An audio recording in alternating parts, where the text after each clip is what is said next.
The American Civil War, a brutal and divisive conflict born from deep ideological chasms over states' rights and the morally abhorrent institution of slavery, had already raged for over 2 tumultuous years by the sweltering summer of 1863, with the Confederate States of America, a nascent nation fighting for its independence, desperately seeking to gain crucial international recognition from European powers and, more immediately, to break the Union's steadfast will to continue the fight, which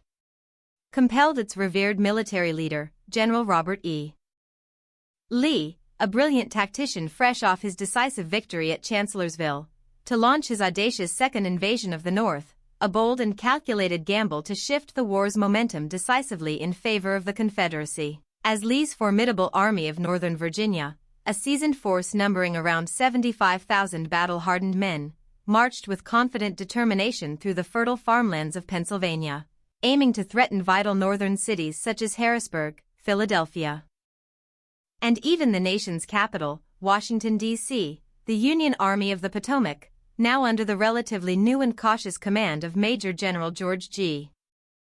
Meade, a capable but often hesitant leader, swiftly moved to intercept the Confederate advance, with neither army initially intending to engage in a colossal, climactic battle at the seemingly insignificant crossroads town of Gettysburg, a place destined for infamy. The accidental, yet fateful, clash began on the morning of July 1 when Confederate infantry, venturing towards Gettysburg in search of much-needed supplies, unexpectedly encountered resolute Union cavalry led by the astute Brigadier General John Buford west of the town, who, despite being vastly outnumbered, bravely dismounted his troopers and skillfully held their ground against the initial Confederate thrusts, employing delaying tactics that bought invaluable hours for Union infantry, specifically the I Corps under Major General John Reynolds, to arrive and establish a precarious defensive line on McPherson's Ridge. However, the sheer weight of Confederate numbers, particularly from Lieutenant General A.P. Hill's Corps and later Lieutenant General Richard Ewell's Corps, eventually overwhelmed the Union defenders, tragically costing General Reynolds his life and forcing the Union forces into a desperate, chaotic retreat through the streets of Gettysburg, suffering heavy losses and leaving many captured. Before they managed to regroup and hastily form a new, stronger defensive position on the elevated terrain of Cemetery Hill and Culp's Hill, which, along with Cemetery Ridge, would form the distinctive fishhook defense, a strategically crucial advantage that Confederate General Richard Ewell, despite receiving implicit orders from Lee to press the attack if practicable, controversially failed to exploit with an immediate, aggressive assault on the vulnerable Union flanks, a decision many historians contend was a profound missed opportunity that cost the Confederacy a significant early advantage and potentially the entire battle. Then, on July 2, the second day of this monumental struggle, the battle intensified dramatically as General Lee, still determined to break the Union line and sensing a chance for a decisive victory, ordered Lieutenant General James Longstreet, his trusted corps commander, to launch a massive, coordinated assault on the Union's left flank, a plan that was unfortunately delayed for several crucial hours due to a lengthy flanking march and reconnaissance, allowing Union forces, particularly Major General Daniel Sickles' III Corps, to strengthen their positions, albeit in a controversially advanced and exposed salient. But when Longstreet's powerful attack finally began in the late afternoon, it erupted into a brutal, desperate, before often hand-to-hand struggle for key terrain features that would become etched into history, including the rocky, treacherous slopes of Little Round Top, the chaotic boulder-strewn landscape of Devil's Den, the blood-soaked expanse of the wheat field before the exposed peach orchard.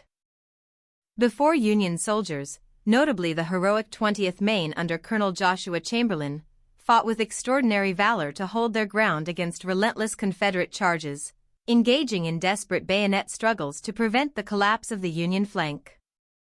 Before simultaneously on the Union right, Confederate attacks on Culp's Hill and East Cemetery Hill also raged with ferocious intensity, involving desperate charges and countercharges as both sides suffered horrific, unimaginable casualties throughout the long, grueling day. Yet by nightfall, despite the immense pressure and the staggering human cost, the Union line, before severely battered and stretched thin, remained unbroken, firmly holding its crucial high ground and denying Lee the breakthrough he so desperately sought. the third and final day, July 3, dawned with renewed and ferocious fighting on Culp's Hill. The four Union forces successfully repelled early morning Confederate assaults that had gained a foothold the previous evening. After a morning of intense deliberation and despite the previous day's failures, General Lee, still confident in his army's fighting ability and perhaps overly optimistic about the Union's weakened state, made the fateful and ultimately disastrous decision to launch a direct frontal assault on the perceived center of the Union line, firmly entrenched on Cemetery Ridge, believing it to be the most vulnerable point. This audacious plan, which Lieutenant General Longstreet reluctantly carried out, began with a massive, 2-hour artillery bombardment, the largest of the entire war, involving hundreds of cannons firing across the valley, intended to soften the Union defenses and demoralize the troops. Which largely failed in its objective. Much of the Confederate fire went harmlessly over the heads of the Union troops, followed by the legendary and tragic event known as Pickett's Charge, a grand, yet ultimately suicidal, spectacle involving about 12,500 Confederate soldiers, led by Major General George Pickett, who marched with incredible bravery and stoicism across nearly a mile of open, exposed fields under a withering storm of Union artillery and musketry fire, a charge that briefly, agonizingly, breached the Union line at a small stone wall known as the Angle but was ultimately shattered by overwhelming Union resistance, with thousands of Confederates killed, wounded.